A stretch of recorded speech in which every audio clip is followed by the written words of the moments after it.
I know what you're thinking, and yes, this is the type of video I should have probably made a while ago, especially when I was more fresh off of finishing Game of Thrones. But let me back up real quick and set up the stage here for you. So, a while back, going back quite a few years ago, a lot of people would always say, Rook, Jeff, you should check out that show Game of Thrones. It's fucking tight, it's fucking awesome. You should check it out. And I was just kind of like, nah, don't want to. Don't want to. Not yet. No, don't feel like it. Not yet. Not yet. Not yet. Don't feel like it. And then when season 8 came around, when season 8 finally came around, suddenly the tide was turning in a very different direction. Especially after like episode 3, the tide for Game of Thrones and the hype had taken a huge turn for the downfall. It went from constant praise of this show to this is the worst fucking thing ever by the end of season 8. And that caught my attention. I was like, what? Y'all were praising this show forever, and now it's like really, really bad? Like that bad? The ending is that shit? Okay. And so I watched some reviews of it and stuff and like got an idea of what people didn't like, but I didn't watch the whole show at that point, so I didn't really know. At that point, I think I watched at most up to season 2, but I wasn't that enthralled in the show and enjoying it. So like, okay, I decided after a while, you'd think that after season 8, then I would have checked it out, which I was going to, like I said, but I didn't really commit to fully watching the show yet. But then a few months ago, from the time I'm recording this, so it'd be even longer by the time this is posted. My buddy Black Angus decided, hey, dude, watch the fucking show, watch the damn show. And so we started watching the whole seasons again, going from season 1 to 8. And holy fuck, okay, this show is way better than I fucking gave credit for. I was kind of bored the first few episodes, the first time watching through by myself, but watching it again with just different lens. This is after House of the Dragon, by the way. So I loved House of the Dragon, and I thought House of the Dragon was fucking awesome. So after watching House of the Dragon, I decided to give Game of Thrones an actual chance to watch it through again and see what I think. And oh my god, easily fucking awesome. There's some parts later on, in some of the seasons that are a little wonky with some of the things, but ultimately still good. Like the worst of Game of Thrones, well, maybe not the worst, but some of the lower parts of Game of Thrones is better than a lot of the best parts of other shitty shows, I would say. Like I'd rather watch Game of Thrones than She-Hulk, than Velma, than whatever. And when I say Game of Thrones, like I'm talking about the worst parts of Game of Thrones, I'd rather watch than the best parts of She-Hulk, Velma, or any of the Kenobi, Boba Fett, any of those fucking shows. So that tells you something. As bad as the worst parts of Game of Thrones might be, I'd take them over those. Yeah, I would. Big time. Season 8, I just want to I'm going to be jumping around all over this. There's no order I can get because there's so much fucking material in this, so many hours and days where there's more than 3 days worth of content. It's like 80 hours or so, right? Around 70 something hours. It's like 3 full days worth of material. Like damn. Season 8, I think that the first 2 episodes are fine. In fact, I think episode 2 of season 8 is pretty darn good. Probably its best episode of that season. And that's the one where they're prepping for the long night and they're chilling by the campfire or by the fire. Everybody's getting in a place. Everybody's having just conversations with each other. I thought that one was the best episode of season 8, and I thought it was fine. A good episode of Game of Thrones, in fact. But yeah, there are some things like from season 5 through 8 where I don't think that the show takes a huge down curve, but there is a definite shift in some of the quality, but it's still at the kind of thing where yes, there's a noticeable drop, but it's still like fine. I'm still enjoying a lot of the show. I think a lot of it's still good. Any parts that are lowered from before, because I feel like Game of Thrones set such a high bar. Like when it's not doing as good, it's still doing better than a lot of other shows are at that type of point. So I don't know. Like to talk about my favorite shit. This is a problem. I didn't like. This is a video I'm just doing to more state that I have watched all of Game of Thrones now. by this point because everybody that knows me knew that I did not watch all Game of Thrones and shit. Well, I have now, so I've got all that in my head. I have watched all of Game of Thrones. It is fucking awesome. It's definitely worth watching again to catch things that I didn't catch the first time watching through some of the stuff, but I fucking love it. I am excited for House of the Dragon stuff to continue. I am so excited for it. I'm disappointed there's not more Game of Thrones content right now, but I am worried for the future what some of their content might be. But I'm hoping that it'll be along the lines of House of the Dragon. Though House of the Dragon has some moments that are pretty shit too, but most of it, it's like that whole show to me is like 8 or 9 out of 10. Man, it's fucking good. That's a really high score. If you guys know me and how I score things at all, that's pretty high for like a score that I would give it. I guess I'll mention a couple of major parts in the show to see what I think for the video here. So the Red Wedding, I'll just skip to that real quick. So the Red Wedding, I didn't think was that big of a deal as people made it at the time, but maybe it's just because at the time that kind of thing was so uncommon to have a main character like Rob Stark get killed in that kind of a way. Like a lot of people saw him as like the hero character. He is going to be the one that redeems his dad and stuff, and he's kicking ass. He's doing a lot of smart things, and he's making a lot of hard choices and all this stuff. But he ends up getting red weddinged and killed with his mom and his girl and the baby and everything. All get killed.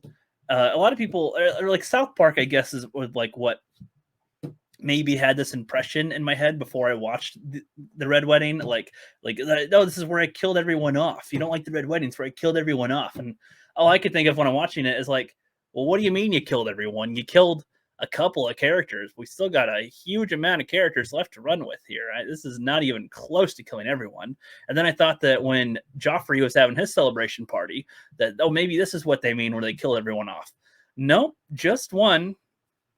Like just one guy, pretty much. Okay. I don't know. The amount of killing everyone off, I feel, is just kind of used in the completely wrong way. And another thing with South Park, I love South Park, and I love their Wiener Wiener Wiener Wiener song that they make with the Game of Thrones theme. It's kind of funny, but there's not that much. And this was the thing that I think people actually complained about in the show was that there's a lot of wieners in the show. I don't know what the fuck you're talking about. Like, if there was to be a counter in the corner on the amount of wiener, I don't even think you'd get to double digits out of a 10-year or an 8-year long show running with 10 episodes, hour long each. I don't even think there's like 10. I don't even think there might be 5 total cases of like a wiener on screen for a moment, for a glimpse. Like, there's not much of it. So I don't understand why people like would call this the super sexual wiener show. If anything, there's a lot of titties, but there's not as much as you would think there would be based on how much times people like talk about it or something, or talk about it like it's that nude show. I don't know. I feel like there could have been a lot more considering the amount of outcry there was over it or attention brought to it. Maybe it's just because that this was the first thing that like a lot of common people saw that had it in one I don't know. To me, it was over the amount with the amount of time recorded that there is with it and how much they show. It's very very not much of like nudity and stuff, but in comparison, I don't know. Just I don't think it was that much. Could have been far worse. Could have been far more often with nudity. I don't know, man.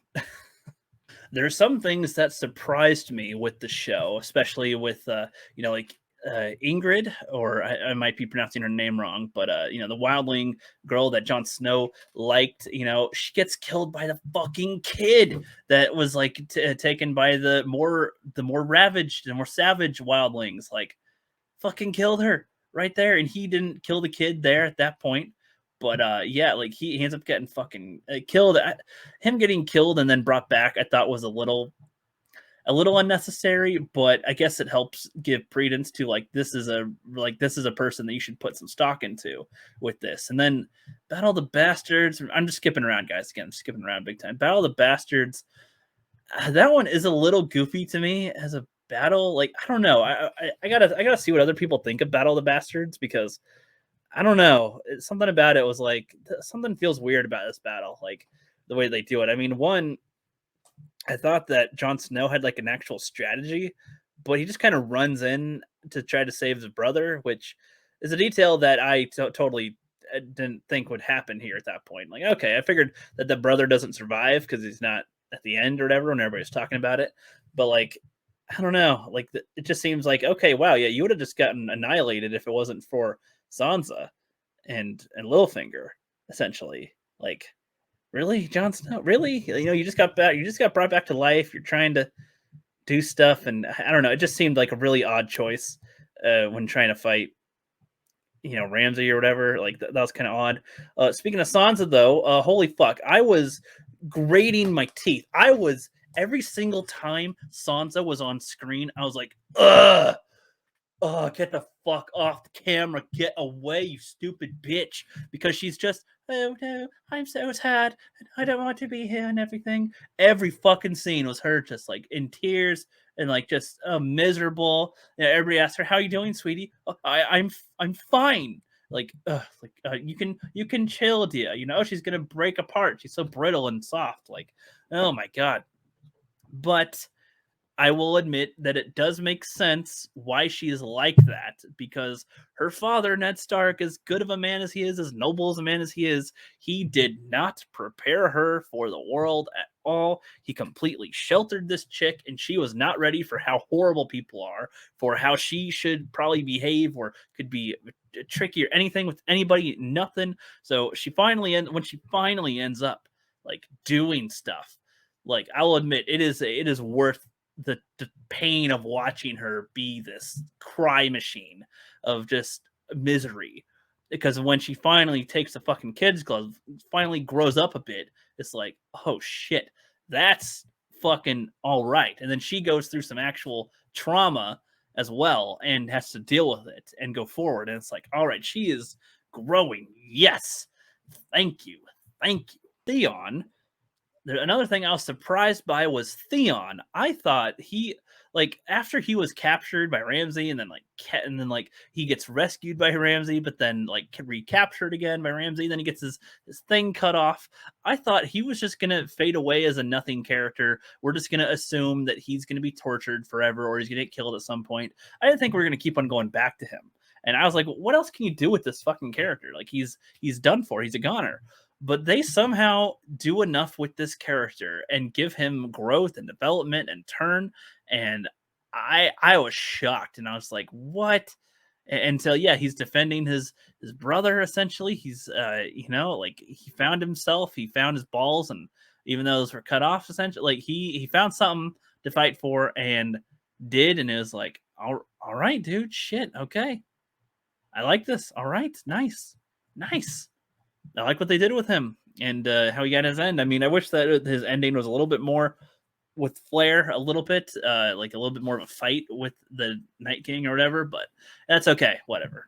The whole episode is pretty shit in general. So, yeah. But as far as the character goes, that was fine. That was neat.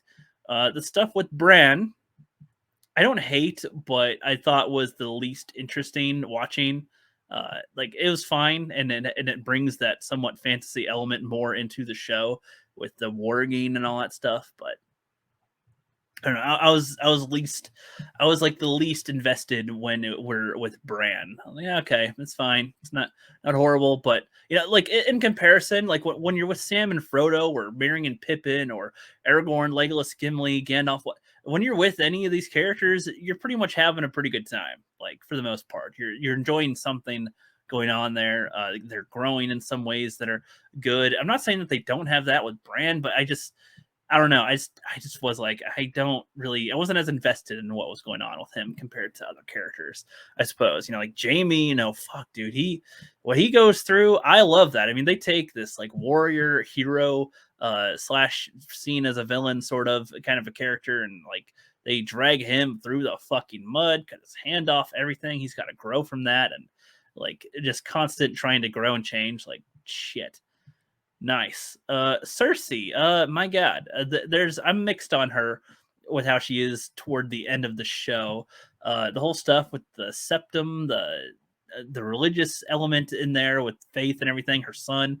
I That stuff was interesting in ways that I wasn't expecting, but some parts of it was a little for me, a little bit like I don't know if I care, but I don't know. I did like it for the most part, but there's still some moments of not sure if I like where it's going here, but I think it does all right, especially when the like they start arriving after Tywin's death, by freaking by the midget, by god damn it, by not Peter Finger. Why the fuck did I say that? Tyrion. Tyrion. Uh Dinklage, that's what I was trying to think of. But yeah, when Tyrion kills him and stuff. But okay, at this point again, I'm already just kind of I'm going back and forth around and around. God, there's so much to talk about with this because then there's Tywin and there's Arya and there's Catelyn Stark and there's Ned Stark and there's all these things. There's even freaking Tarley's or the yeah, Samuel Tarley. Yeah, his family. Like his father's only in a few episodes, but he makes a fucking presence. I'm like, damn, this dude's fucking good too. I like this, and like they're doing some good shit there. Yeah, the Night King stuff I think could have been better. The way they ended that, I agree. In the Long Night, that was dog shit as fuck. The way that Khaleesi, roasts the whole city doesn't make much sense. There's so much other things they could have done to make that like a better type of ending or lead up there. And not saying that where they ended is unbelievable. It's just the way they got there kind of sucked for some of it. Man, dude, I could see it's hard to talk about this whole show in a little video, but the point of this video was literally just to say that yeah, I've watched Game of Thrones, I've watched it all, and I fucking love it. I think I like House of Dragons style better though, overall, and like having even less action in there builds to better drama for when there is action. I don't know, I feel like it'll make more sense when it pops. Like at the end of House of Dragon, it's like, dude, we're on the edge of our seats, just ready for the swords to fall and the shields to clash. Oh, we're ready for the bloodbath coming at some point. So the way that it's building up is excellent with House of Dragon. But anyway, that's all I got to say for Game of Thrones for now. I don't know if I'll do videos in the future about Game of Thrones at all. If I rewatch the show at some point, then I might do videos then. But I don't really plan to do videos talking about Game of Thrones because it's just an older topic. I like it, but at best, I'll probably talk about House of Dragon more frequently when that comes out for season 2. So yeah, but I watched Game of Thrones. I liked it.